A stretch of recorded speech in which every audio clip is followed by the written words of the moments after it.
tempo. Por exemplo, se nós damos um prazo de pagamento ao nosso cliente de 90 dias, durante 90 dias temos esse capital investido no cliente, posto esse período o cliente paga, portanto o capital volta para a empresa, mas normalmente, como as empresas estão sempre numa atividade contínua de compras e vendas, na prática esse capital vai circulando de um cliente para o outro, podemos dizer assim, né? Ou de uma mercadoria para outra, à medida que vamos fazendo o processo temporal. Né? Portanto, em termos práticos, podemos dizer que nós, a empresa é um conjunto, no fundo, de património que é gerido, e nesse património nós temos recursos, ou seja, bens e direitos, que nós chamamos normalmente de ativos. Aparecem no balanço com o nome de ativos. Né? Os ativos são todos os recursos que nós estamos a aplicar. E não estou aqui a dizer que estamos a aplicar bem. Estou a dizer é que eles existem na empresa. A aplicar bem, já vamos ver que é outra questão diferente. Depois temos também, eu costumo dizer que os ativos, ou um automóvel, uma casa, nós observamos, é aquilo que nós chamamos, dizemos, aquele indivíduo tem muito património. Né? É um conceito que muitas vezes nós ouvimos. Na verdade, o que nós estamos a dizer é que aquela pessoa tem muito património bruto. Bruto no sentido de que o património nós temos que subtrair àquilo que nós vemos as dívidas que nós não vemos, ou seja, os compromissos que ele assumiu, nomeadamente os passivos. Tem perante a banca, perante as instituições financeiras, perante sócios, etc. Né?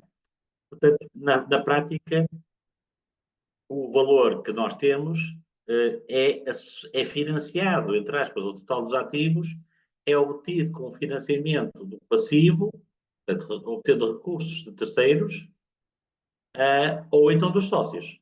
Não sei se estou a ser claro. Portanto, os recursos que nós temos advêm de terceiros, digamos assim, à nossa empresa, que são os sócios, ou credores, né? Nomeadamente banca, fornecedores, Estado, etc., e que nos dão um determinado prazo para pagar, né? Para pagar essas dívidas. Os sócios dão um prazo superior, mas os sócios também não são, são credores mais pacientes, mas não são credores, digamos assim, por tempo ilimitado. Chegam a certo ponto, eles também perdem a paciência, se não conseguem recuperar o capital. Obviamente que começam a questionar até que ponto vale a pena ou não vale a pena injetar mais dinheiro nessa empresa. Né?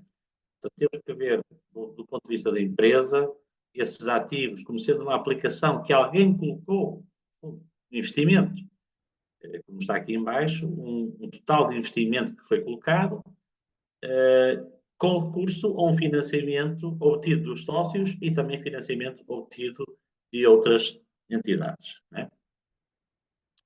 Então, há aqui um aspecto central que eu queria que focassem, mais do que, até porque me foi pedido que tivesse os exemplos fossem o mais simples possíveis. Basicamente, nós, quando olhamos para o balanço, temos um lado esquerdo, normalmente, enfim, um balanço era como uma balança, que é uma balança, aquelas balanças antigas, para quem ainda está mais desse tempo, as balanças antigas tinham, como tem aquelas balanças dos tribunais, não é? Dois lados. E, portanto, para a balança estar equilibrada, obviamente, o total que eu tenho no ativo tem que ser igual ao total do capital próprio mais o passivo. Né?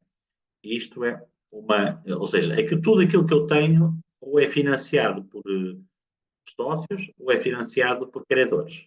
Né? Okay? Portanto, quando olhamos para os ativos, se olharmos agora só para o lado dos ativos, no fundo, estes ativos são o património bruto que é colocado à disposição do gestor desses ativos e ele tem como objetivo tentar fazer com que eles produzam riqueza. Ok? Eles produzam riqueza. Eu vou-vos dar aqui um exemplo muito simples e vou até dar um exemplo na esfera mais nacional. Né? Digamos assim, que o nosso país é um país que tem uma apetência natural para o turismo. Enfim, eu no outro dia estava a ver, passar num quiosque e vi um jornal a dizer: turismo é o elefante branco de Portugal. Qualquer coisa assim deste género. Bem, até dá a impressão que é um negócio que não tem perdas para dar, no fundo. O elefante branco é algo que normalmente é pesado, se arrasta. Nada mais mentira do que isso, porque na verdade o turismo é diversificado. Nós temos hoje um turismo que vem de várias origens geográficas. Digamos assim, temos também várias ofertas turísticas muito diferenciadas. Falar de um turismo como um elefante branco faz-me um pouco espécie, porque nós temos vários tipos de turismo: turismo de negócios, turismo de lazer, turismo de natureza, enfim, turismo balnear, turismo termal, que costuma ser o turismo de saúde, que também começa a ser cada vez mais importante, né? E que na prática abrange várias atividades, não só do setor turístico tradicional, mas de um setor turístico mais alargado. Né? Por exemplo, eu dou aqui o exemplo do turismo de saúde, que é uma área onde Portugal tem crescido muito. Ou seja, prestar serviços de saúde, nomeadamente para cidadãos dos países africanos, língua oficial portuguesa, que, através de mecanismos de seguros que têm com instituições financeiras desses países, recorrem com alguma regularidade aos serviços de saúde portugueses e também a estas vias, também às teleconsultas, e quando são casos mais complexos, deslocam-se mesmo no sentido de algumas intervenções clínicas. Portanto, nós temos que pegar no nosso património, ou seja, temos que pegar naquilo que é o nosso, aqueles ativos que nos colocam na mão e rentabilizá-los. Rentabilizá-los. Eu poderia dar aqui mais alguns temas para vocês refletirem e pensarem um pouco nisto. Nós andamos 50 anos a discutir onde é que vamos construir o aeroporto. O novo aeroporto de Lisboa é um ativo. É um ativo. Eu penso que, e já estamos a fazer vários estudos, nós somos um país especializado em fazer estudos e fazer pouca coisa. Eu costumo dizer. Esses estudos acabam por muda o governo, faz-se um novo estudo, depois muda o governo, faz-se outro estudo, etc. Até que chegamos à situação em que vamos construir um aeroporto supostamente em Alcochete. E a opção será eliminar o aeroporto da Portela e, portanto, construir um aeroporto com maior dimensão que possa servir a cidade. Ora, eu penso que alguns de vocês já viajaram por vários países da Europa, nomeadamente por Londres, Paris, etc. E eu nunca vi nenhuma situação deste género. Isto quer dizer, eu vejo, por exemplo, em Londres, onde eles têm Stansted, que fica a 70 quilómetros, né? Tem uma linha de TGV rápida, portanto, transporte de alta velocidade para o centro da cidade, e depois mantém o seu aeroporto principal, digamos assim, mais caro, não é? Quem quiser digamos assim, deslocar-se para o aeroporto principal, tem taxas aeroportuárias mais caras, mas tem sempre uma solução normalmente de um aeroporto mais caro, ser mais central, e depois aeroportos, um ou dois ou três aeroportos regionais deslocados. Bem, nós andamos muito tempo a fazer estudos, e segundo no outro dia ouvi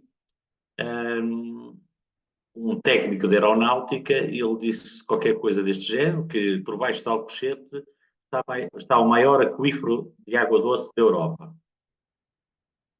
Ou seja, enfim, em recursos tem cerca de 20 a 30 vezes o total da barragem que está da barragem do Alqueva. Portanto, só a ver a dimensão desse aquífero. Ora, eu, à partida, não sendo técnico, parece-me que estaremos já a fazer aqui uma má gestão de recursos, não é? Porque Deus deu-nos estes recursos, entre aspas, não é? E nós estamos aqui a tentar inventar a roda, não é? Estamos a tentar inventar a roda. A propósito de beneficiar apenas, digamos assim, uma proximidade rápida, sobretudo do ponto de vista automóvel, estamos a sacrificar quando poderíamos fazer esse aeroporto perfeitamente, sei lá, em Beja, em Évora, com um TGV, com um transporte de grande velocidade, que aí sim seria útil entre o aeroporto e as principais centrais ferroviárias, neste caso da capital, né? Porque fazer um TGV Lisboa-Porto, penso que, por hipótese, já não terá tanta utilidade, né? Para as pessoas que viajam de uma forma regular, né? Portanto, eu, sinceramente, não vejo uma grande vantagem em ter um transporte de grande velocidade, fazer uma linha própria, a não ser, eventualmente, para o caso das mercadorias. Aí sim, o caso das mercadorias, dos transportes expressos, isso pode ser interessante porque reduz o custo, não é? Torna mais eficiente o transporte, não é? Portanto, isto para dizer o seguinte, quando o país olha para os seus ativos, tem que ver uma forma de os rentabilizar, sem prejudicar, não é? E nós, se olharmos para o caso e quem diz o país, diz as empresas ou diz as próprias pessoas. Nós vemos muitos campos abandonados, muitas casas abandonadas, hein? E eu pergunto, mas estas pessoas estão a fazer uma boa gestão de património? Estarão a fazer uma boa gestão? Não seria melhor vender essas casas a quem quisesse rentabilizá-las e aplicar o capital noutra, digamos assim, noutra aplicação, onde eles conseguissem rentabilizar esses mesmos capitais do ponto de vista de lucro e também do ponto de vista social, do ponto de vista da sociedade como um todo, não é? Ou seja, nós temos que olhar para os ativos da empresa, para os ativos pessoais, para os ativos de um país ou para os ativos de uma região e ver como é que podemos potenciar esses ativos. Como é que podemos fazer com que eles produzam mais. Eu, por exemplo, quando olho para o meu património, faço uma visão crítica e digo, bem, deste património bruto que Deus me deu, ou que os meus pais me deixaram, ou que eu construí, como é que eu posso melhorar a eficiência da sua gestão? E isto pode passar por ter que vender, eventualmente, ter que desinvestir de um ativo para concentrar o capital em ativos onde eu consigo ter uma maior rentabilidade económica e social também, não é? Podem ser mais úteis para a sociedade. Isto porque cada um tem uma determinada, digamos assim, apetência para rentabilizar ativos de naturezas diferentes. Okay? Portanto, se nós olharmos para o balanço, na prática o balanço é uma fotografia do nosso património. É uma fotografia que é tirada numa determinada data. Todos os dias o nosso património aumenta ou diminui. Nas empresas e nos países, ou os países ficam mais ricos ou ficam mais pobres, não é? Correto? Se os países investem portanto, se especializam e acompanham o progresso, eles ficam mais ricos, senão ficam mais pobres. Eu vou-vos dar aqui o número que é para vocês terem um pouco a percepção do que estamos a falar. Por exemplo, a União Europeia, há 10 anos, tinha um PIB superior aos Estados Unidos. Há cerca de 5 anos, tinha um PIB igual aos Estados Unidos. Neste momento, o PIB, que é o produto, né? A riqueza gerada anualmente. Neste momento, a União Europeia gera uma riqueza anual de 2/3 da riqueza que geram os Estados Unidos. Antes da guerra da Ucrânia, não? Sim, antes do Covid e todos esses fatores. Mas deve-nos levar a pensar. Deve-nos levar a pensar. Né? Ou seja, nós passamos de uma situação em que sobretudo, estamos a falar aqui de alguns países até conseguiram crescer em termos de economia. Curiosamente, Portugal foi daqueles países que conseguiu crescer em termos de economia. Mas a Alemanha tem sido o país que tem tido a sua máquina industrial, era uma grande referência para nós, né? Era uma grande referência de estudo, mas era uma referência num determinado contexto. Neste momento, por exemplo, a indústria automóvel alemã, e que a região de Oliveira das Meias tem muitas pessoas que trabalham, muitas empresas que trabalham para a indústria automóvel alemã, terá que repensar, eventualmente, a forma como olha para essa indústria, porque vemos a Volkswagen com a perspectiva de fechar algumas fábricas de automóveis. Porquê? Porque na China, entre os 10, que é o maior mercado mundial de automóveis do mundo, vende 25 milhões de automóveis por ano, entre o top 10 está lá apenas um fabricante americano, tipo que tem fábricas na China, também que é Tesla, né? E a Volkswagen. Não está lá, no top 10 de vendas na China, neste momento não está lá mais nenhum produtor europeu. E isso, de certa forma, tem chamado, tem tocado as campainhas da Europa, não é?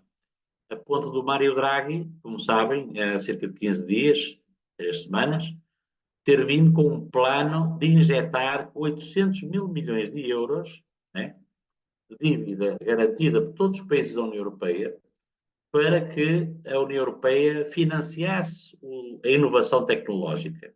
Aquilo que eu estava a ouvir um bocadinho, que vai haver um seminário sobre economia digital. Né? Portanto, a inovação tecnológica, a inovação no setor automóvel, a inovação na área produtiva, a forma como as empresas se relacionam, a forma como as empresas se financiam. Só para termos uma ideia da importância deste pacote anual, estamos a falar de um pacote anual de 800 mil milhões de euros. Como sabem, o PRR, que foi aprovado para toda a União Europeia depois do Covid, tem uma verba de 750 mil milhões de euros para 7 anos. Ou seja, o Mário Draghi, no fundo, veio consciente e com a sua experiência, até porque foi governador do Banco Central Europeu também, não é? Com a sua experiência e estando atento a este fenómeno, não quer, obviamente, quer que haja um esforço a nível de toda a União Europeia para que a Europa ainda não fique mais para trás, para que então não sejamos vistos como um museu do mundo, não é? Digamos assim, onde as pessoas vêm ver os carros que se faziam no século XIX e no século XX, né? Mas que agora no século XXI foram ultrapassados pelos carros chineses e pelos carros americanos. Para isso temos que manter inovação, temos que ter capacidade de criar inovação, ou seja, gerir bem os nossos ativos humanos, os nossos ativos financeiros, criar inovação, mas mais importante que isso, conseguir que essa inovação fique no território da União Europeia. Eu já não estou a dizer em Portugal, no território da União Europeia, ok? Porque o que é que nós vemos? Vemos as empresas que Portugal tem capacidade, tem quadros, tem uma excelente política de formação nas universidades, mesmo a nível profissional, temos excelentes profissionais, mas depois não conseguimos reter esses profissionais nas nossas empresas, nas nossas organizações. E esses profissionais, e quando estamos a falar de empresas de startups, estamos a falar de empresas como a Tecmaia, que estão aqui também em Santa Maria da Feira, que estão em São João da Madeira, e que de repente são aliciadas por empresas de capital de risco norte-americano, que lhes dão todos os benefícios para que elas se desloquem para Silicon Valley. Né? Ou seja, o que é que nós estamos a fazer? Estamos a sangrar, como eu costumo dizer, estamos a fazer sangrar a União Europeia. Eu já não estou a falar só de Portugal, estou a falar a nível da União Europeia. Portanto, eu como português, obviamente, fico triste que empresas que são dinamizadas por meus ex-alunos ou pessoas que eu conheci, que neste momento estejam a equacionar levar a sua tecnologia para os Estados Unidos, onde conseguem financiar os seus projetos, porque aqui em Portugal as pessoas não apostam nos projetos, descontinuam os projetos. Está bem?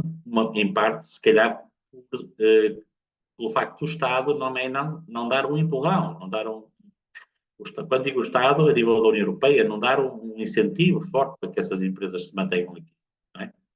Portanto, isto porque nós sabemos que as empresas do sistema bancário, não vou estar aqui porque é um tópico que me ia absorver aqui muito tempo e o tempo é curto, né, em termos de tempo disponível, mas sabemos que nos Estados Unidos a política de financiamento através do mercado de capitais está muito mais desenvolvida que na Europa.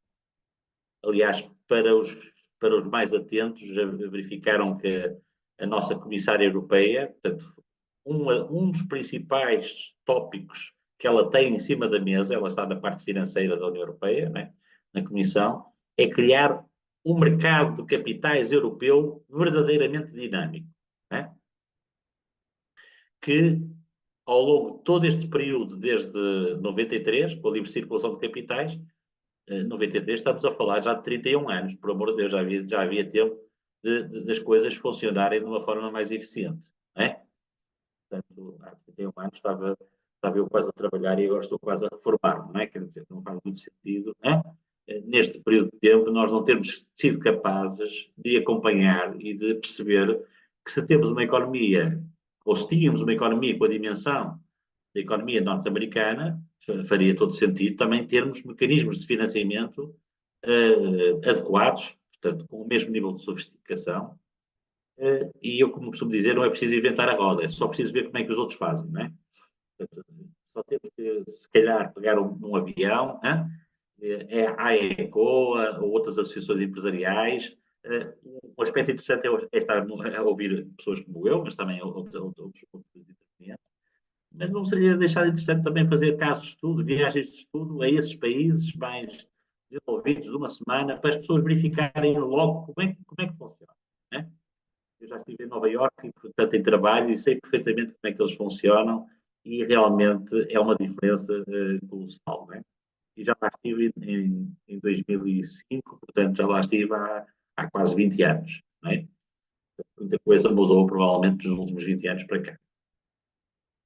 Portanto, a empresa, as empresas têm que ser bem geridas. Se forem bem geridas, estes ativos geram resultados.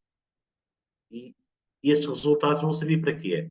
Para remunerar quem investe na empresa, porque se eu estou a captar fundos dos sócios da empresa, eu sou responsável por remunerar os sócios, esse capital dos sócios, mas também sou responsável por pagar os meus compromissos passivos. Né?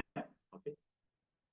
Eu não consigo fazer uma boa gestão dos meus ativos, não consigo pagar os passivos. Né? Nós aqui em Portugal tivemos já, ao longo do tempo, algumas situações desse género. Temos aqui três hipóteses, digamos assim, de base, em que a riqueza pode ser superior, ou seja, a riqueza bruta pode ser superior ao passivo, pode ser igual ao passivo, ou, no limite, ainda poderia ser menor que o passivo. Nesse caso, nem coloquei aqui que era uma situação limite. Né? Ou seja, uma situação em que o passivo já é superior ao próprio ativo que a empresa tem. Né? Quando eu falo de empresa, podemos adaptar isto a outra organização com facilidade. Né? Ok. O que é que acontece em cada uma destas situações? Bem, por exemplo, numa situação deste tipo, a empresa tem um determinado ativo, tem capitais próprios que financiam uma parte do ativo e a outra parte é financiada com capitais terceiros. Por exemplo, com empréstimos bancários. Vamos simplificar. Né? Okay? Quando eu chego ao banco para obter o financiamento, o banco vai ver qual é a minha capacidade de gerar resultados. Nós nos Estados Unidos chamamos a isso o track record. Né? Ou seja, por exemplo, por que é que o Elon Musk consegue obter fundos sempre que quer criar uma empresa, nem que seja uma coisa que nos parece uma coisa irrealista?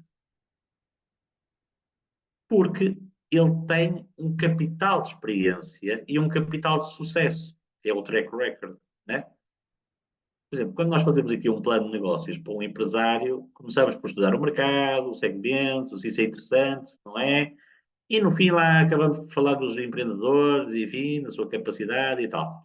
Nos Estados Unidos começa exatamente ao contrário. Primeiro começam com o perfil do track record, porque se aquele empreendedor não estiver a jogar na primeira divisão, ele não vai obter fundos da primeira divisão, ok? Isto é a mesma coisa que dizer bem, que o Ronaldo vai se apresentar para jogar na Arábia Saudita, mas ele só jogou aqui em Portugal no Poruzinho ou no Elétrico da Covilhã. Portanto, obviamente que ele, se não tem track record, já nem passa a análise. Ele até pode ser um belíssimo jogador, mas primeiro tem que passar o chamado caminho das pedras, não é? Tem que mostrar que tem valor, ok? E o Elon Musk, obviamente, quando foi o PayPal, foi uma experiência já muito antiga, mas ele, com a fundação do PayPal, ganhou esse crédito, Mais tarde, no projeto da Tesla, não é? E desenvolveu, também chegou a ter alguns problemas, mas quando teve esses problemas, o que é que ele fez? Uma diferença de atitude muito importante. Qual é o maior ativo do Elon Musk? É persistência. É persistência. Ele, quando viu que as Teslas teve dificuldades e esteve na iminência dos investidores não colocarem lá mais capital. Mesma coisa com a SpaceX, que faz os foguetões. Ele, quando percebeu que os investidores estavam a ficar um bocadinho fartos de estar à espera, né? Ou seja, quando os investidores estão fartos de estar à espera, eles deixam de colocar mais capital na empresa e a empresa acaba por asfixiar. Ele teve uma atitude que para muitos não é popular, mas a vida é mesmo assim. Ele sentou-se ao lado dos engenheiros, ele não sendo engenheiro, sentou-se ao lado dos engenheiros e disse: Eu só saio daqui e vocês só saem daqui se quiserem trabalhar comigo quando começarem a aparecer os resultados. E os resultados começaram a aparecer. Né? Claro que dizia que ele era o workaholic, que dividia o seu tempo entre a Tesla e a SpaceX. Mas quer de um lado, quer do outro, neste momento, por exemplo, os foguetões que vão em missões da NASA são foguetões que são de uma empresa do Elon Musk, da SpaceX. Os carros elétricos, eu vou dar aqui um exemplo. Há 10 anos eu vinha do Algarve e os carros que passavam por mim eram Mercedes e BMWs. Este ano, quando vinha do Algarve, dos 8 dias que consegui tirar de férias, os carros que passavam por mim, uma grande parte deles eram Teslas. Isto deve-nos. São sinais, ou seja, nós não temos. Isto que os alemães dizem que está acontecendo nas fábricas, nós vemos isso na estrada. Né? Nós vemos isso no dia a dia. Cada vez eu vejo mais carros americanos elétricos. E o que é que nós continuamos a fazer na Europa? Continuamos a negar que os carros elétricos são um carro do futuro. Nós continuamos. Eu tenho falado com engenheiros, com pessoas da área, e as pessoas continuam em negação. O que é uma pessoa que está em negação? Uma pessoa que está a ver o que está a acontecer, mas está a dizer que não é essa tecnologia, que vai ser outra tecnologia. Mas está a perder tempo. Porquê? Porque eles, entretanto, já têm 10 anos, 12 anos de experiência a trabalhar e estão a inovar nos automóveis. E os carros europeus ainda estão com baixa autonomia, enfim, com diferenças digamos, a nível de tecnologia sofisticada, nomeadamente face à Tesla, e os consumidores, obviamente, gostam muito das marcas tradicionais. As marcas tradicionais tinham muito mais poder de mercado, já tinham uma marca estabelecida no mercado, mas o que se verifica neste momento é que a Tesla instalou-se claramente nos veículos de topo a nível de automóvel elétrico. Né? Todas as pessoas que eu vejo, que eu conheço, que têm algum capital e querem comprar um carro bom, elétrico, compram um Tesla. Ora, isto, como europeu, preocupa-me. Preocupa-me, não é? Como europeu, preocupa-me. Porque já estamos atrás do comboio. Agora já vamos apanhar, já temos que ir apanhar um comboio que está em andamento. Isso tem a ver com o facto das marcas terem que gerir. Peço desculpa, eu não me apresentei muito, eu sou professor, não é? Eu fui um bom professor. Neste momento não sei se sou um bom professor. E os alunos ficam a olhar para mim. E eu explico isto de uma maneira muito simples. Porque aquilo que eles estão a observar, que eu estou a dar agora, é resultado daquilo que eu fiz há 2 anos, há 3, 4, 5. O que eu sou hoje, eles só vão observar daqui a 3, 4 ou 5 anos. O que eu estou a fazer hoje, para mudar este status quo, não é? O status quo futuro. Nas empresas, nós devemos pensar da mesma maneira. Ou seja, nós atingimos um determinado sucesso, mas não podemos dormir à sombra desse sucesso. Temos que, a nossa concorrência, os outros países estão, e quando digo nós, não estou a falar só das empresas. As associações têm um papel importante em alertar os poderes públicos, também para ajudarem a financiar, porque reparem, e nós não vamos ser ingênuos, os construtores chineses estão a ser apoiados pelo governo chinês. Não vamos ser ingênuos. Não é? Portanto, como é que as empresas europeias se querem desenvolver carros também, e tecnologias? E eu estou a falar dos automóveis, porque, como vocês sabem, o cluster automóvel é um cluster que depois puxa uma série de setores para trás, atrás, não é? Atrás dele. Nomeadamente o setor dos moldes, o setor de todos os equipamentos, muitas fábricas que nós temos instaladas na região. Portanto, nós não estamos a falar de algo que se passa na Alemanha, estamos a falar de algo que também tem impacto aqui na nossa economia, na parte do setor industrial, nomeadamente. A regra é, se temos a capacidade de gerar bons resultados, o nosso capital próprio vai aumentando ao longo do tempo. Logo, nós vamos ter maior solvabilidade, maior capacidade de aparecer perante a banca e obter financiamentos. Não é? Portanto, se a empresa, no entanto, é preciso gerir esta capacidade de transformação, porque quando estamos aqui a ver o passivo e o ativo, temos que também perceber qual é a exigibilidade deste passivo. Por exemplo, se eu tiver que pagar este passivo dentro de um mês, mas só receber dos clientes dentro de 3 meses, eu vou ter que arranjar um mecanismo de financiamento, não é? Vou ter que arranjar aqui uma linha de crédito, algo que justifique. E também a rentabilidade do cliente tem que ser suficiente para cobrir o risco que eu tenho ao dar crédito, não é? E, por outro lado, também o custo do financiamento. Se eu dou 3 meses para pagar, por exemplo, no caso das grandes superfícies, eu vou-vos dar aqui um exemplo. Tem uma pequena empresa de turismo e temos a Odisseia, que é uma marca que vende aqueles pacotes de viagens e essas coisas. Veio ter connosco e disse, nós, ao Vasco, nós gostávamos de promover o nosso produto junto da FNAC e das grandes redes. Sim, senhora. E então o que é que vocês querem? Nós queremos 40%, queremos ganhar 40% do valor do pacote. E se vocês não querem mais nada, eu não ganho 40% com o produto, como é que eu vou-vos dar 40%? É um canal que não me serve, não é? É um canal que não me serve, porque só para dizer que eu vou vender muito, não, por isso prefiro estar quieto. Se é para perder dinheiro, prefiro estar quieto, não é? Não, vou tentar criar os meus próprios canais e a economia digital, o próximo seminário vai ser muito interessante.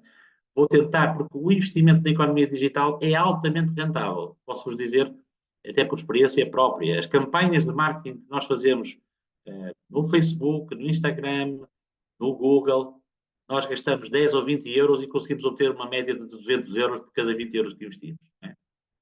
O que quer dizer que se tivermos um produto rentável, conseguimos ter um bom retorno do capital investido. Temos é que parametrizar muito bem onde é que queremos concentrar o nosso esforço digital. Né? Ok?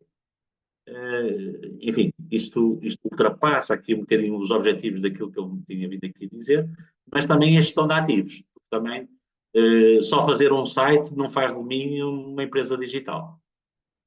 Se eu tiver uma empresa, uma loja, vou dar aqui um exemplo, se eu tiver aqui uma loja por baixo da Ponte da Rábida onde não passa ninguém, se não passar lá ninguém, a loja pode ser muito bonita, mas se não tiver tráfego, não vai ter clientes, não é? Há que gerir bem os ativos, há que ter uma capacidade racional de gerir os ativos e não pensar que os ativos da economia digital são diferentes dos ativos da economia real. Na prática, os princípios são os mesmos. Eu, se tenho uma loja, quero que as pessoas passem muitas pessoas à frente da loja. É uma loja que vive de tráfego. E depois quero que algumas pessoas que passam à frente da loja entrem na loja. E, por fim, dos que entram na loja, quero pelo menos uma porcentagem que compre o meu produto. Não é? Ok? É aquilo que depois, certamente, depois no seminário, vou chamar os KPIs, aquele um termo assim um bocadinho pomposo, né? Os KPIs, o Key Performance Indicators, né? Mas na prática, qualquer comerciante que trabalha num shopping já sabe o que é que são os KPIs. É estar na avenida ali no shopping de São João da Madeira que vai dar à praça de alimentação. Né? E aí passa toda a gente. Né? E portanto, depois, se eu tiver uma loja bonita, claro que vou ter maior capacidade para atrair pessoas para entrar na loja. E se tiver bons produtos, mais pessoas vão comprar o produto. E aí, no fundo, é a forma de ter tráfego, conseguir puxar esse tráfego, uma parte que vê para dentro da loja e depois dentro da loja conseguir vender o meu produto. Né? Isso, da prática, é um aspecto muito importante. Portanto, manter o equilíbrio, muitas vezes, não chega a ser ter uma empresa em que o meu ativo é superior ao passivo. É preciso também que os ativos que eu tenho sejam capazes de pagar as contas do supermercado, como eu costumo dizer. Não posso ser mais simples do que isto. O que é que eu quero dizer? Eu, se tiver 3 terrenos, eu dar aqui um exemplo. Às vezes as pessoas dizem, aquele indivíduo é muito rico, tem 5 terrenos. Sim, senhora. Mas o que é que esses terrenos Qual é a rentabilidade que eles conseguem obter desses terrenos? Liquidez. Não conseguem. Então, quando chegam ao supermercado, abrem a carteira e não sai de lá dinheiro. Não é? Se eles conseguissem arrendar esses terrenos, vamos admitir, a uma cadeia de supermercados ou eventualmente a um distribuidor de fast food, eles iriam receber um montante mensal desses terrenos, conseguiriam rentabilizar esses ativos. E esse dinheiro mensal já era possível, com esse dinheiro, pagar contas do supermercado. Chegar ao supermercado e não ter a carteira vazia. É isto que é gerir os nossos ativos. Se eu tenho um ativo que eu não consigo gerir, o facto de eu não conseguir gerir não quer dizer que não haja alguém que consiga gerir. Porque eu estou num negócio e outras pessoas estão noutro negócio. Né? Okay? Portanto, eu devo me focalizar em quê? Onde eu sou competitivo. Então, eu devo escolher os meus ativos e focalizar a minha atuação nos ativos que eu consigo rentabilizar. Ok? Só para dar aqui um exemplo, há aqui um imóvel que eu estou aqui atrás dele, entre aspas, não é? Ele está por um preço simpático. Embora aquilo sejam ruínas, tem uma parte de ruínas. Mas está numa área de negócio que me interessa, que é o turismo, que eu trabalho muito com alojamento. E, portanto, estou interessado em desinvestir noutros ativos que até produzem uvas, até são coisas bonitas, até. Sim, mas rentabilidade não me produzem, não é? Não me produzem. Eu prefiro trocar esses ativos por dinheiro e com dinheiro comprar esta casa velha. Eu sei que esta casa velha, dentro de 2 ou 3 anos, eu consigo ter uma rentabilidade de 10% ou de 15% ao ano. Ou seja, como diziam os empresários, em dez anos eu tenho o payback, recupero o capital investido. Não é? É que não seja eu, mas alguém superará o capital investido. Porque dessa maneira nós conseguimos ter o nosso património mais valorizado. Pegar uma coisa que não tem valor e valorizá-la. Né? Da mesma maneira que eu tenho ativos que se calhar não consigo rentabilizar, porque não estou no setor, mas outras pessoas conseguiram rentabilizá-los. Né? Ter essa percepção. Portanto, a segunda situação é uma situação mais complicada. É uma situação em que o total que eu tenho de recursos é igual ao passivo. Porquê? Provavelmente porque eu fiz uma má gestão dos meus ativos. Se eu fiz uma má gestão dos meus ativos, por exemplo, se eu tenho ativos que não geram rentabilidade, o que é que eu vou fazer? Eu vou ao banco e vou dar os ativos como garantia. E o banco vai me emprestar dinheiro. Né? Vai me emprestar dinheiro até ao ponto em que ele diz: olha, atenção, o seu montante que já deve é igual ao montante de ativo bruto que tem. Ou seja, o banco começa a colocar-se numa situação em que deixa de estar interessado em financiar. Porquê? Porque ele vê que, na prática, o património líquido daquele indivíduo, daquela empresa, desapareceu. E digamos que, neste caso, quando o ativo é igual ao passivo, nós dizemos que estamos em falência técnica. Porquê é que estamos em falência técnica? Porque quem está a financiar a empresa são os credores, não são os sócios. Os sócios não estão a financiar esta empresa. Pode dizer, mas os sócios podem, não está falida, eu pus pré-falência. Né? Eles podem não estar, porque reparem, eles podem decidir em Assembleia Geral aumentar o capital e colocar mais dinheiro na empresa. Né? E, portanto, a empresa é revitalizada. Mas para isso, normalmente implica um plano de negócio e uma forma de dinamizar essa empresa com um plano de negócio que seja auspicioso. Mas ela está aqui numa situação de pré-falência. Ou seja, os credores a qualquer altura podem dizer, não, este gestor já não tem dinheiro na empresa, já não colocou dinheiro na empresa, não está a conseguir pagar-nos as nossas dívidas, então quem é que manda na empresa? Vamos pedir a insolvência desta empresa. Né? E, portanto, esta empresa passa a ser gerida por uma Assembleia de Credores, desde que o Tribunal faça o despacho e está protegida até pelo regime das empresas insolventes, não é? Em que tem um período em que tem que tomar duas decisões. Ou aparece um plano para revitalizar a empresa, e nesse caso a empresa tem um plano de recuperação, e os passivos são suspensos, uma parte, até pode haver para dois, passivo, etc. Ou então os credores chegam à conclusão, juntamente com o administrador de insolvência, que a empresa não consegue obter uma maneira de rentabilizar aquela empresa, aquele negócio. Então será melhor vender aqueles ativos e cada um pegar no capital e ir investir, digamos assim, noutro setor. Né? Esta é uma situação preocupante quando o ativo é igual ao passivo. Portanto, quer dizer que as minhas responsabilidades foram crescendo, eu fui vivendo de gerir ativos de uma maneira deficiente. Por exemplo, se eu conseguir rentabilizar a 2% o capital que me empresta, mas tiver que pagar 8%, a dívida está a crescer, não é? A dívida vai crescendo mais do que cresce o meu ativo. Portanto, quer dizer que chega a um certo ponto isto é incomportável. É?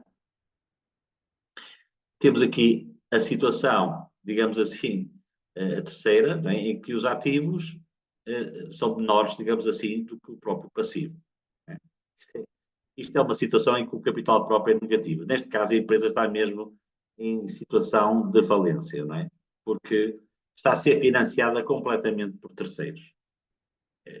Portanto, aqui, se não houver um plano de recuperação, no fundo, esta é uma fase que pode decorrer de desvalorizações extraordinárias dos ativos, podem decorrer digamos assim, de uma ultrapassagem do modelo de negócio que funcionou no passado, mas que não funciona no futuro, não funciona no presente. Não é? Portanto, as empresas todos os dias têm que se repensar. Não é? Nós todos os dias temos que repensar a empresa, olhar para o mercado e ser crítico. Eu pus aqui um exemplo muito simples, não é? Porque colocarmos aqui do património. Temos aqui uma empresa que tem um apartamento, o apartamento foi avaliado em 100 mil euros, mas financiou-se em 70 mil. Portanto, aqui tínhamos o apartamento com o valor dos 100 mil euros e o empréstimo bancário de 70 mil. Quer dizer que se só tivesse esses dois, esse ativo e esse passivo, tinha já um capital próprio de 30 mil. Né? Okay? Aliás, este é um dos motivos porque as famílias normalmente se endividam, é porque acreditam que ao longo do tempo vão pagando o empréstimo, não é? E vão constituindo um ativo.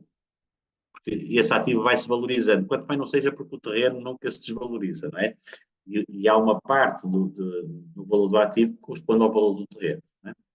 Além de que a depreciação técnico-económica é feita a muito longo prazo, não é? Ou seja, existem edifícios, desde que sejam, que vão sendo mantidos, não é? Eles mantêm a sua aptidão ao uso.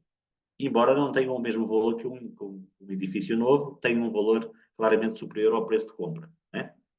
E o passivo, esse vai diminuindo à medida que eu vou pagando. Né?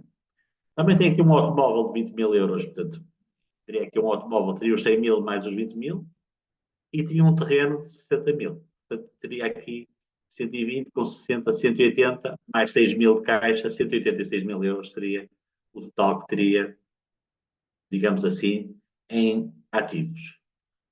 Do lado do passivo, o que é que a empresa tem? Portanto, tem 186 mil, como eu disse, do ponto de vista do ativo, do património bruto, não é? Aquilo que nós vemos, mas tem dois empréstimos. Tem um empréstimo de 70 mil e tem um empréstimo de, digamos assim, de 8 mil, não é? Um empréstimo no banco de 12 mil. Não, tem um empréstimo de 12 mil no banco, portanto, tem mais 12 mil, 82 mil com 8 mil que pediu ao familiar, portanto, deve 90 mil. Deve 90 mil euros, no fundo será o seu passivo, não é? 90 mil euros. Esses 90 mil euros são os 70 mil euros que deve ao banco, mais os 12 mil que deve noutro empréstimo bancário, portanto, 70 com 12, 82, com 8 que deve ao familiar, deve 90 mil. Deve 90 mil, mas tem um património bruto de 100 e 120, portanto 128 com 128, 188, 186, não é? sim, 186 mil, penso que era isso que era o valor. 100 mais 20 mil do automóvel, 120, mais 60 do terreno, 180 e mais 6 mil. Portanto, tem 186 mil, mas tem 90 mil de dívida. Está bem, ok. Tem garantia, tem solvabilidade ou não tem? Tem. O banco, como é que o banco mede a solvabilidade? Bem, se este indivíduo não pagar, se ele tiver o aval dele, né, dele e da mulher, né, normalmente, porque se for só dele não chega, né, se tiver o aval dele e da mulher e da empresa, neste caso uma família, né, o banco pode executar, porque tem logo uma garantia de hipoteca, pelo menos sobre o apartamento. Ou seja, só o apartamento garante ao banco os 70 mil, e depois o automóvel também terá o valor, enfim, de 20 mil, aqui será um risco mais elevado, também terá que pagar uma taxa de juros maior. E o familiar, enfim, normalmente será um elemento da própria família que terá metido capital, tem capital emprestado, digamos assim, à própria família, mas que depois irá recuperar com os rendimentos que for obtendo. Portanto, neste caso, teríamos 186 mil de ativo, 90 mil, né? Portanto, teríamos 96 mil de capital próprio. É uma boa situação, mais de metade dos investimentos são financiados com capitais dos sócios, né? Com capitais próprios, né? Chamamos de capitais próprios. A dívida, no fundo, representa menos metade. Quanto maior for isto, melhor será em termos de solvabilidade. Mas também teremos que ter uma atenção que, se tivermos muito capital próprio, para podermos ter uma boa rentabilidade, temos que escolher investimentos rentáveis. Não, senão não conseguimos ter uma boa, depois gerir bem o nosso património, que é esse o principal objetivo. Entramos aqui na análise então do desempenho, ou seja, nós tivemos a ver uma fotografia, se olharmos para uma fotografia, o balanço é uma fotografia do património. O balanço é uma fotografia do património. Eu faço muitas vezes este raciocínio do balanço olhando para o país, ou olhando para a região, ou olhando para aquela empresa, ou olhando para uma família, porque na verdade o balanço pode ser aplicado a qualquer entidade, ok? E na prática nós temos que, enfim, eu vou vendo, não é? Vou observando o comportamento psicológico das pessoas e muitas vezes as pessoas esquecem-se que o equilíbrio tem que existir não só nas famílias, ou melhor, não só nas empresas, mas também nas famílias e no Estado. Tem que existir esse equilíbrio de gestão dos recursos. São atores diferentes que têm que o gerir, não é? Mas nós vamos tendo indicadores pelo tipo de investimentos que são propostos, se esses investimentos vão ser rentáveis ou não, ou seja, se o país vai conseguir progredir ou não no futuro. Né? A mesma coisa conseguimos ver pelas empresas, embora exista no caso das empresas e mesmo no país, existem sempre fatores que são fatores de risco. O que é o fator de risco? É o fator mudança. A mudança é um fator de risco. Né? Costumo dizer que eu prefiro ter um negócio. O Warren Buffett, que é um grande investidor, costuma dizer que ele prefere ter um negócio de compra e venda de batatas a estar a fazer telemóveis, percebe? Porque, enfim, os telemóveis hoje têm uma tecnologia, daqui a 4 ou 5 anos, se calhar essa tecnologia foi completamente ultrapassada.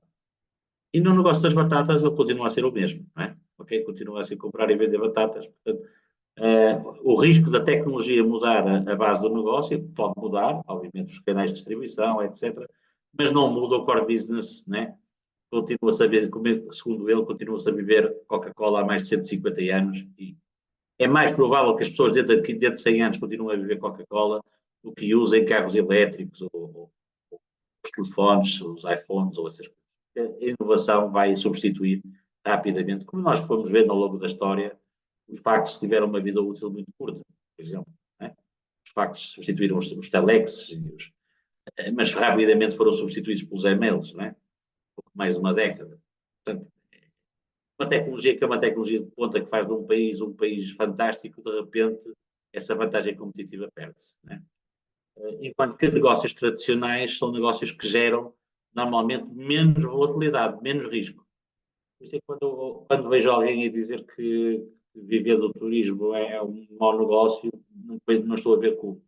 As pessoas já há milénios que sempre que se deslocam de uma cidade para outra ficam num hotel ou numa pousada ou num alojamento. Não é? Portanto, não? E se as condições forem boas do ponto de vista atmosférico, esse negócio é um negócio interessante. Claro que tem que ser complementado com outros negócios, não é? Mas também é um negócio que gera um fator de escala para poder potenciar outros negócios. É uma âncora, é aquilo que nós chamamos de um negócio âncora. Ora, o desempenho normalmente é visto. Uma coisa é ver o património, outra coisa é ver o desempenho. O desempenho é visto num determinado período. Como é que a empresa conseguiu rentabilizar os seus recursos num determinado período? Esse período pode ser 3 meses, podem ser 6 meses, pode ser um ano, pode ser um mês, digamos assim. Depende normalmente da complexidade da empresa, mas as empresas normalmente até fazem um turnover mensal, ou seja, ao fim do mês, tentam perceber qual foi a sua performance e se ela está de acordo com aquilo que estavam a antever. Isso tem que tomar medidas corretivas. Eu costumo dar um exemplo muito interessante. Quando, e agora peço desculpa, parece uma brincadeira, mas não é.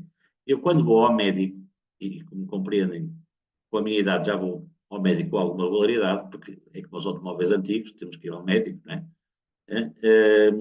O automóvel é mais antigo, eu tenho que ir ao médico com maior regularidade. Quem pensa que não, está enganado, não é?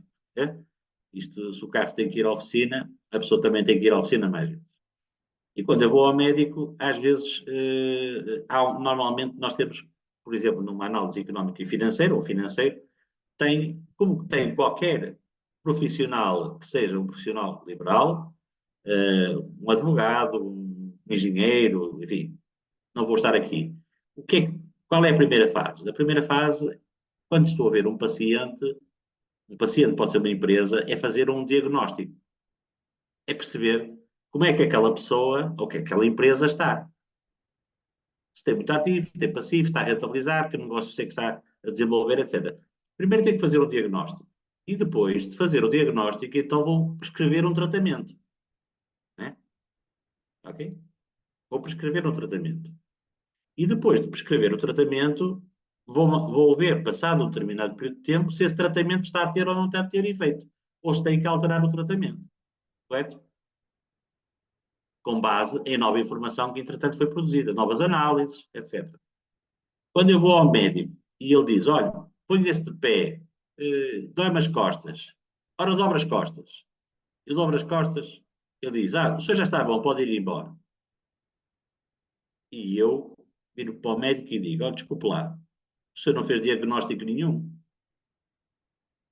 Eu quero fazer um exame, quero fazer uma ressonância, quero fazer um exame que eu fique mais sossegado de que realmente eu não tenho nada. É ou não é? Pode dizer, mas eu não sou médico. Não, eu não sou médico, mas sei qual é a técnica científica que deve ser feita por qualquer profissional. E ele não fez diagnóstico, porque ele não teve indicadores suficientes para me fazer um diagnóstico se eu tenho ou não tenho o problema da coluna. Quantos e quantos casos nós vemos nos hospitais que as pessoas chegam lá e dizem: olha, o senhor tem tosse, o senhor não tem nada, vá para casa. Toma um brufeno e depois isso passa. E ele chega a casa, enfim, e deu-lhe uma macacoa e fez esta para melhor, não é? Ok? E a culpa foi de quem?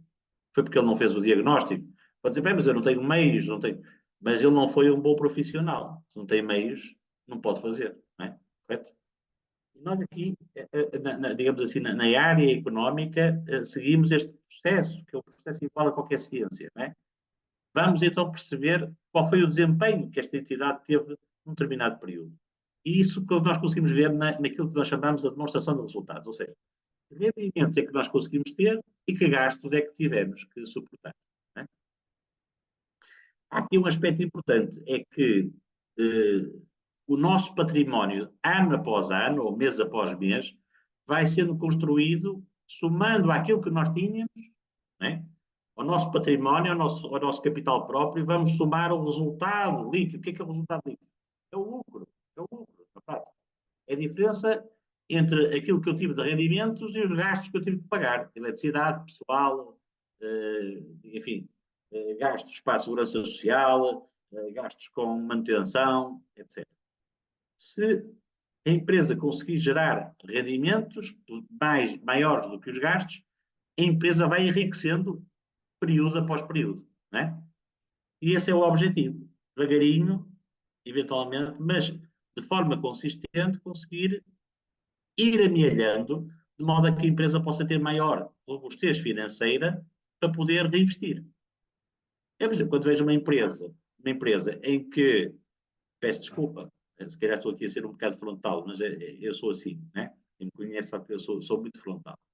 Se eu vejo uma empresa que dá dinheiro e a primeira coisa que o empresário faz é comprar um grande carro, em vez de pensar na sua empresa, eu não estou a dizer que ele não tenha direito a comprar um grande carro, não é?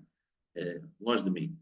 Mas a prioridade deve ser fazer com que a empresa cresça. Né?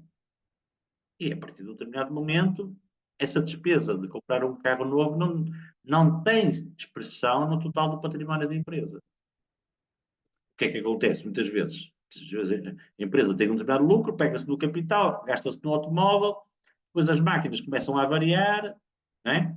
O automóvel também gasta um bocado de gasolina, também é preciso ir para a oficina, tem os impostos mais caros, não é? E o empresário começa a ficar num certo desequilíbrio, porque não conseguiu equilibrar, por um lado, as suas finanças individuais e misturou-as com as finanças da empresa. E, portanto, trouxe aqui um problema que nós vemos, eu vejo isso ao longo já de várias décadas, é um problema crónico. As pessoas preocupam-se mais, têm uma necessidade de afirmação, quando efetivamente tem essa pertinência, mas é importante que mantenham o equilíbrio. Eu não estou contra que a pessoa compre, se ganhou 200 mil, se gastou 10 mil num carro, 20 mil, é indiferente. Investe na empresa, a empresa mantém-se competitiva, ganha dinheiro, compra o carro melhor que há. Qual é o problema? Não vejo problema nenhum nisso. Agora, se a empresa está a pegar no lucro todo que está a ter e está a investir numa coisa de consumo, a empresa está, de certa forma, está a condenar o seu futuro. Porque não tem capacidade para se poder reinventar, não é? Não tem fundos. Estes lucros passados devem funcionar como um fundo para eu poder solidificar a minha empresa, para a minha empresa poder ter futuro, não é? Okay? Portanto, este resultado líquido, que é a diferença entre os rendimentos e os gastos, vai se encaixando todos os meses e vai fazendo subir o meu património. Não é por milagre. Pode dizer, mas ele não pode subir de outra maneira? Pode subir de outra maneira. Não é? Pode subir de outra maneira. Se alguém ganhar o Euro Milhões na sexta-feira, não precisa de trabalhar porque tem ali um rendimento anormal, tem uma variação de património, ou se receber uma herança de uma tia que está no Brasil e que nem sabia, mas que de repente recebeu essa herança, o seu património cresce sem ser com base no seu trabalho. Mas não podemos contar com isso, não é? Portanto, isso são situações, digamos assim, anormais, ou são ganhos anormais que podem suceder, mas não devemos contar com isso. Devemos contar é com a nossa atividade e com o esforço do nosso trabalho. Se acontecer isso, ótimo, é? Melhor ainda. Okay? Portanto, então temos aqui uma forma de aumentar o capital próprio, é ter mais rendimentos. Se tivermos mais rendimentos, temos um resultado líquido maior. Ok? É evidente que nós, para termos rendimentos, vamos ter que ter gastos. Portanto, enquanto que os rendimentos vão se fazer aumentar o resultado líquido, os gastos vão fazê-lo diminuir. Não é? Portanto, o lucro vai ser a diferença, digamos assim, entre os resultados, entre os rendimentos e os gastos. Não é? Aqui temos um balanço mais detalhado. O não corrente, normalmente, é o património de longo prazo, não é? Aquele que tem uma vida muito superior a um ano. O ativo corrente são, basicamente, os recursos que nós temos de ativos que são de curto prazo, não é? Mas eu olho para isto para mim, eu costumo dizer, quando olho para um balanço de uma empresa, eu a seguir vou à empresa. Mas esse indivíduo é maluco, vai para a empresa fazer o quê? Eu vou para a empresa. Eu vou à empresa porque eu vou ver se aqueles estoques que ali estão se existem. Sobretudo se for o balanço em 31 de dezembro e no dia 1 de janeiro, eu estou lá na empresa. Estou na empresa. Né? Eu não sou das finanças, estejam sossegados, não sou das finanças. Estou na empresa no sentido de perceber se aquilo que ali está à minha frente representa a realidade ou não. Por exemplo, quando eu vejo aqui ativos tangíveis, por exemplo, o edifício está valorizado por 100 mil euros. E eu vou ali à zona industrial, ali de São João da Madeira, e vejo o edifício. Faço uma avaliação dos edifícios nas redondezas e dizer assim, este edifício está aqui por 100 mil euros, mas ele vale 400 mil. Quantas empresas nós não temos isso? Né? Ou seja, aquele balanço pode não representar a realidade. Representa a comodidade do contabilista. Entendem? O contabilista quer uma determinada comodidade. Se der mais trabalho, isso já é um problema. Não é? Okay? Mais trabalho, ele já trabalha e ele já tem que chegar nas épocas de ponta. Não é? Okay? Sim, mas eu como avaliador de empresas ou como avaliador de património, saber se a pessoa está a gerir bem o seu património, tem que perceber se aquele património que ele está, se eu não conseguia, se calhar, vender aquela fábrica naquela zona para edificar e fazer uma fábrica moderna noutro sítio. Ainda ganhar dinheiro, não é? Portanto, nós temos que analisar, muitas vezes, fazer fazer um diagnóstico, ou seja, é a mesma coisa que um diagnóstico, eu agora vou brincar um bocadinho, mas não era para brincar, mas eu já conheci uma pessoa, minha amiga, que lhe foi diagnosticado SIDA e ele não tinha sido nada, trocaram as análises. Né? Ele, quando fez outras análises, afinal, aquelas análises não eram dele. Né? Ou seja, ele tinha todo o histórico que ele tinha, não batia nada certo com aquelas análises que lhe estavam a apresentar. Foi o laboratório que as trocou. Hoje já não acontece com tanta regularidade. Mas ele, obviamente, que entrou em pânico, disse assim, tenho SIDA, como é que tenho SIDA? Pronto, fez outras análises, não é? Certo? Portanto, aqui é a mesma coisa. Eu estou a olhar para esta empresa, mas eu quero perceber se realmente aquilo que eu estou a ver é aquilo que a empresa representa na realidade. Ou se eu estou perante uma empresa com muito mais potencial ou menos potencial. Né? Okay? Eu vou dar aqui um exemplo que vocês, penso que se lembram, alguns se lembram. Houve há uns anos uma empresa que tinha o maior capital social do país, não sei se lembram, que era uma plataforma de software. Então o que é que fez? O Rock, que entretanto faleceu, não é? Ele certificou que aquele software tinha um valor de 1.300 milhões de euros. E então eles não tiveram mais nada, puseram capital social 1.300 milhões de euros e software, portanto que era um ativo, 1.300 milhões de euros. Aquilo, por acaso, houve um indivíduo da Universidade do Minho que estava a fazer um estudo e achou estranho. Achou estranho, assim, como é que há aqui uma empresa com um capital social de 1.300 milhões de euros que eu nem conheço? Né? E foi ver o que era a empresa. E quando foi ver o que era a empresa não tinha nada. Só tinha um softwarezito, né? Mas que nem sequer era um software que produzia grandes, não produzia rendimentos nenhum. Existia o ativo e existia esse capital próprio. E, claro, quer dizer, a questão que se podia colocar era, mas o Rock avalizou aquilo. Né? Mas aquilo, se fosse, a ideia, qual seria o objetivo desse empresário? Seria pegar naquela empresa e chamar uma empresa Silicon Valley e distribuir o capital? Mas ele pensa que alguém iria fazer isso, sem verificar e investir numa empresa de 1.300 milhões de euros e sem saber que negócio é que a empresa faz e que não faz. Não faz muito sentido, não é? Nós, quando olhamos para o balanço, temos, se tivermos a noção, exatamente, que o balanço representa o património e as fontes de financiamento, queremos perceber um pouco mais sobre isso. Normalmente isso aparece até no anexo, ou deve aparecer informação no anexo sobre essa matéria. Por exemplo, nesta família, a mesma família que há um bocadinho tinha aquele apartamento, nós podemos analisar isso do ponto de vista dos rendimentos. Né? Vamos ver os nossos rendimentos, vamos ver os gastos e, digamos assim, para um rendimento de 30 mil euros, temos aqui vários gastos que a família teve que suportar. Educação, telefone, eletricidade, combustíveis, também dinheiro que gastou nas férias, etc. E também os juros do financiamento que tem. Portanto, se tem mais dívida, vai ter que pagar mais juros. Não é? Qual foi o resultado? Ou seja, a empresa teve lucro, esta família teve lucro ou não teve lucro? Conseguiu ter, estamos aqui a falar deste exemplo, em que os rendimentos são recebimentos e os gastos são pagamentos. Não é? Portanto, quer dizer que neste caso o lucro corresponde ao fluxo de dinheiro que a empresa tem, né? Poupança ou endividamento. E neste exemplo aqui não é difícil verificar que a diferença entre os rendimentos e os gastos dá um resultado positivo, dá uma poupança, né? Dá uma poupança. Nem sempre nas empresas, por isso é que existem, nem sempre nas empresas os rendimentos, por exemplo, as vendas, são transformadas imediatamente em fluxo de caixa, não é? Porque as empresas podem vender a 3 meses ou 4 meses. Ou seja, vendem e os clientes só pagam a 3 ou 4 meses. Mesmo que tenham cartas de crédito, etc. Mas existe aqui o desfazamento entre a venda e o recebimento. Não é? Portanto, o fluxo de caixa, sobretudo na área financeira, é um aspecto importante. Interessa-me perceber se a empresa tem lucro, mas também se a empresa tem dinheiro em caixa. Conseguiu gerar fluxo de caixa operacional. Chamamos de fluxo de caixa operacional ou do negócio. Quer dizer, na prática, o indivíduo que tem ali uma pequena loja na esquina, ele vende sapatos e compra solas, não é? Basicamente, o que interessa é ele vender os seus serviços, receber e pagar aos fornecedores e ficar com o excedente.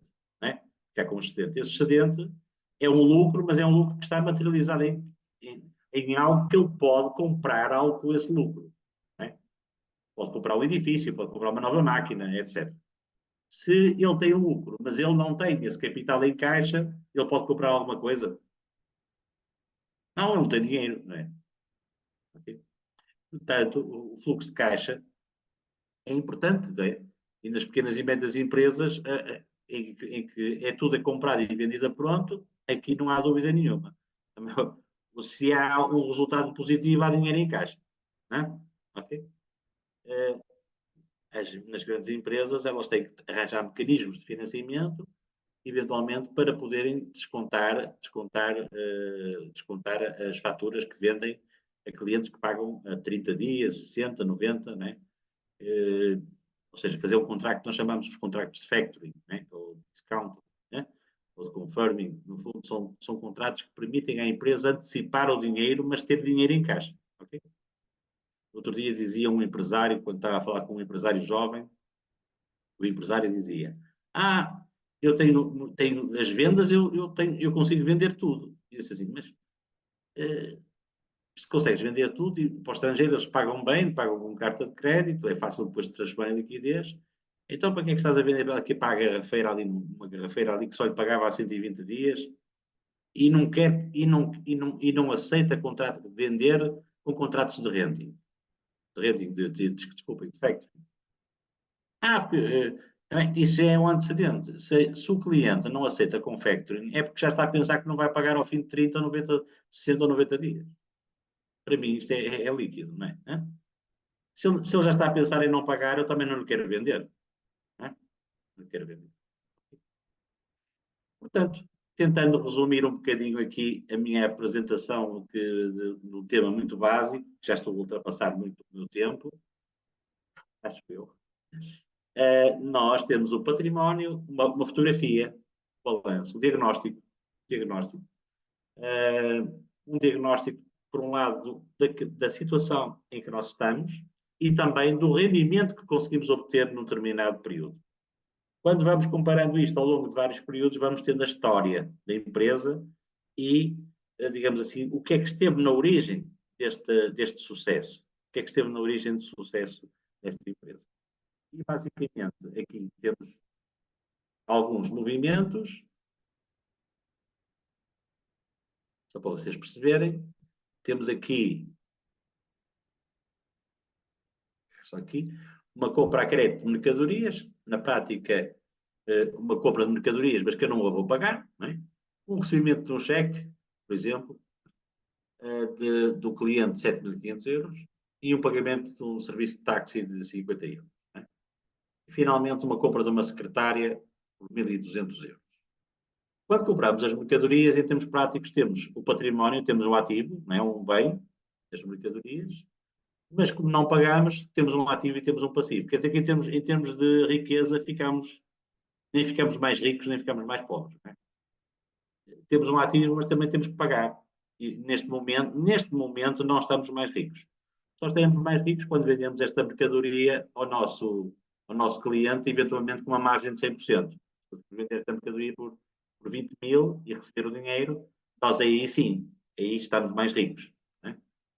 O recebimento do cheque, portanto, o recebimento do cheque, a segunda parte, vai aumentar também o dinheiro que temos em depósitos à ordem, né? E vai haver uma diminuição, digamos assim, do crédito que tínhamos, que era um recurso, os direitos sobre terceiros, que é um ativo, neste caso, uma diminuição de clientes. Não temos nada aqui em termos de passivo, rendimentos ou gastos. Não é? Já no pagamento do serviço de táxi, isto é um gasto que vai sair o dinheiro de caixa, obviamente, vamos ter que tirar o dinheiro de caixa, se fosse através do MBWay, podemos tirar o dinheiro para a ordem, não é? Ou se fosse outro meio de pagamento diferente. E vamos ter aqui uma variação no património negativa, porque corresponde a quê? Essa variação do património negativa corresponde ao resultado líquido que é negativo, porque não temos nenhum rendimento e temos um gasto. Portanto, o resultado desta operação foi 0 menos 50. Aqui aparece no capital próprio, ou seja, o gasto nós ficamos mais pobres. o rendimento nós ficamos mais ricos. Não é? E, finalmente, aqui, a compra da secretária e de uma cadeira pelo valor de 1.200 euros. Quer dizer que vamos ter aqui a empresa que compra para revender este tipo de equipamentos, teremos aqui 1.200 euros de mercadorias. Se é uma compra, está pronto, vai ser dinheiro ou depósitos à ordem ou caixa. Aqui não é dito nada, mas o valor, sendo superior a 1.000 euros, normalmente é um movimento através de depósitos à ordem. Okay? Depois não temos, obviamente, aqui qualquer movimento em termos de gastos de rendimentos. Os rendimentos é tudo aquilo que é suscetível de aumentar o meu património líquido, no fundo, o meu capital próprio. Não é? Se eu faço uma venda, normalmente faço com uma margem face ao custo. Portanto, eu tenho aqui um potencial de ganhar dinheiro ou não. Né? Mas depende depois de outros gastos que vou ter na empresa. Né? E por aí fora. E, portanto, aqui, em termos de apresentação, hoje, já aqui já ultrapassei um bocadinho o meu tempo, espero ter sido, tenho aqui alguém no chat, não sei. Penso que não. Aqui não há nenhuma mensagem. Ok, já não estou a ver aqui nenhuma mensagem. Mas o básico que eu queria tentar desmistificar é que nós devemos olhar para o balanço numa perspectiva de gestão. De gestão, ou seja, o balanço não é nenhum papão, não é nenhum papão, ok? Mas também o balanço não é nenhuma Bíblia, não é nenhuma Bíblia, nem a demonstração de resultados, não é nenhuma Bíblia. Nós temos que confrontar até que ponto aquela informação que está ali corresponde com a realidade. E isso pode-se traduzir em que, por exemplo, como investidor, eu estou normalmente estou mais interessado em investir naquilo que eu percebo, do que quando, por exemplo, analisar um balanço de um banco é extremamente complexo, né, como vocês devem compreender. Porquê? Porque tem lá créditos que são diferentes a empresas, a particulares, etc. São milhares de créditos que ali estão. E eu não tenho uma forma rápida de poder fazer uma auditoria. O que é uma auditoria? É verificar se aquilo é verdade, não é? Se aquilo que me estão ali a apresentar, de facto, corresponde à realidade. Ou se não foi um banco que se esqueceu de meter 1.000 milhões no passivo, não é? Nós já tivemos aqui um caso, que vocês, assim, pessoas com alguma idade, já se devem lembrar do caso do BES, não é? Em que o contabilista se esqueceu de meter 1.000 milhões no passivo, não é? Esqueceu-se de meter 1.000 milhões no passivo. Isso faz toda a diferença, obviamente, depois para efeitos de avaliação. Que credibilidade é que tem aquela avaliação? Que credibilidade é que tem a certificação dos próprios revisores oficiais de contas? Não é? Estamos a falar de uma empresa que depois defraudou milhares e milhares de pessoas e milhares de empresas e, neste caso, todos nós, como contribuintes, que tivemos que injetar lá capital. Não é? Portanto, enfim, as empresas por vezes as pequenas e médias empresas são mais simples, é mais fácil aplicar alguns destes conceitos a pequenas e médias empresas para avaliar e para analisar, que no caso de um banco, que é uma entidade extremamente complexa e que portanto, tem milhares e milhares de operações porque faz créditos a 20, 30, 40 anos, não é? E tem, portanto, situações muito diferentes. Fazer uma avaliação de todos os negócios e da viabilidade desses negócios poderem ser interessantes, torna-se mais complicado. Portanto, é um negócio, eu ainda não gosto de investir na banca nesse aspecto, em termos de ações. É muito mais complexo do que, por exemplo, na área automóvel ou na área industrial, onde nós conseguimos rapidamente perceber a realidade. Não é? Basta fazer uma visitinha, não é? Pegar no automóvel e ir lá à empresa. Eu, quando vou ao banco, eu faço uma visitinha, mas não me interessa, não adianta nada, não é? Fico na mesma. Eu gostava, não sei pronto, eu tentei ser sucinto, tentei ser o mais transparente possível, dentro do que é possível nestas matérias. Espero que tenham gostado e também espero que tenham alguma dúvida que eu possa eventualmente esclarecer. Não é? Era Pronto, e isso da que minha nós. parte, Sim, sim. Diga, engenheiro. Força, força. Sim. Pronto, e da minha parte, resta-me, antes de mais, agradecer ao professor Vasco Soares, portanto, esta sua disponibilidade e a maneira simples e muito pragmática com que apresentou este caso e que está muito dentro daquilo que é a nossa visão enquanto associação empresarial e que eu muitas das vezes costumo dizer, nós em Portugal temos, e entre nós no nosso meio, muitas vezes temos muitos patrões, mas empresários serão empresários.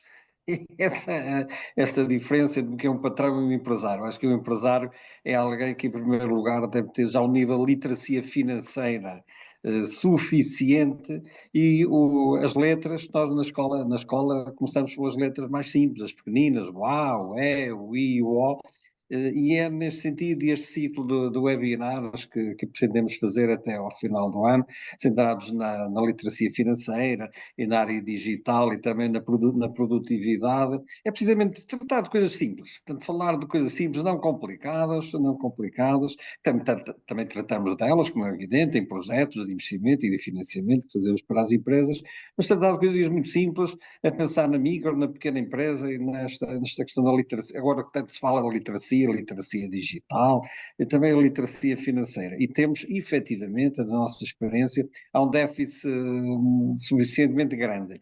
Há empresas que ganham dinheiro, efetivamente, sabemos que ganham dinheiro, mas depois como é que a arquitetura interna, como é que estão a gerir de facto o património, os rendimentos e os gastos, e é nesse sentido que tem sido a nossa aposta. Das pessoas que estiveram e bastantes que estiveram connosco, espero que tenha sido proveitoso e que continuem a dar-nos sugestões, a dar-nos desafios também para nós conseguirmos cumprir aquilo que é a nossa missão como associação empresarial. Nós não vamos ganhar dinheiro, não vamos aumentar a rentabilidade das empresas, mas podemos melhorar as condições de contexto e de conhecimento para que depois a atividade seja mais fácil. Muito obrigado a todos. Como eu costumo dizer, basta que consigam melhorar uma ou duas, que já valeu a pena. Né? Naturalmente. Portanto, e até breve, todos Até com breve. resta dizer. Até breve, muito obrigado. E Boa também tarde, disponho, obrigada. se alguém tiver alguma dúvida, a doutora Célia ou a doutora Ângela têm o meu contacto, qualquer coisa Sim, que era isso que eu possa. ia há bocadinho dizer. Se houvesse alguém que pretenda intervir, ainda temos. Já passam 2 minutos das 16h30, mas se o seu doutor não se dispõe a estar mais um Não, bocadinho, é só sim, não tem problema, não tem problema. abrir o microfone, falar, ou então no chat. No chat já verifiquei, não temos cá nada. Se entretanto Não, preferirem falar, é só pôr o microfone, falar. parece-me que não. Não. Prontos, Obrigada, então. ou eu fui suficientemente explícito, ou não fui nada explícito. É que aqui não há Foi. não há grandes opções, não é? Foi Já, porque eu também não Dúvidas. percebo desta matéria e fiquei a perceber. Portanto, Prontos, essencialmente, acho que se nós conseguirmos ir mudando, eu costumo dizer, se num webinar destes, nós estamos a investir uma hora e meia, mas conseguirmos mudar a mentalidade de uma ou duas pessoas, e essas pessoas vão influenciar outras pessoas, acho que já valeu a pena. Já valeu a pena, porque isto é um trabalho de anos, não é? Pela minha experiência profissional, isto é um trabalho que demora anos e é preciso ser feito continuamente. Porque as pessoas mudam, não é? E os que vêm já vêm com os vícios depois dos artigos, enfim. Não é fácil, o caminho mais árduo, nem sempre é o que é escolhido, não é? É mais fácil escolher o caminho mais fácil. Muito obrigado a todos pela vossa presença e enfim, foi um prazer estar aqui a transmitir um bocadinho da minha experiência profissional associada a este pequeno tópico, não é? Que é um tópico em que tentei traduzi-lo de uma maneira não só contabilística, mas desmistificar um pouco essa perspectiva. E para vocês verem que realmente nós temos que olhar para as empresas, para os Estados, para as associações, para todas as entidades em que participamos, de uma maneira. As entidades podem não ter lucro, como eu costumo dizer, podem não ter lucro, mas têm que ter eficiência na aplicação dos recursos, porque os recursos não são infinitos, não é? E mesmo as associações também temos que pautar-nos por ser mais eficientes possíveis, ou seja, atingir os resultados mais amplos com os menores recursos possíveis. Não é? E acho que aí o Covid ajudou-nos um bocadinho nesse aspecto, digamos assim, a pouparmos um bocado alguns recursos, nomeadamente a poupar o planeta também, não é?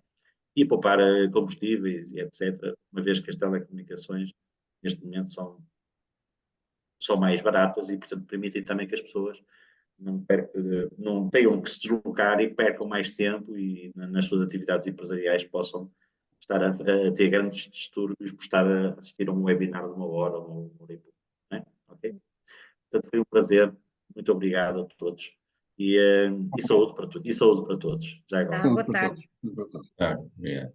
Obrigada.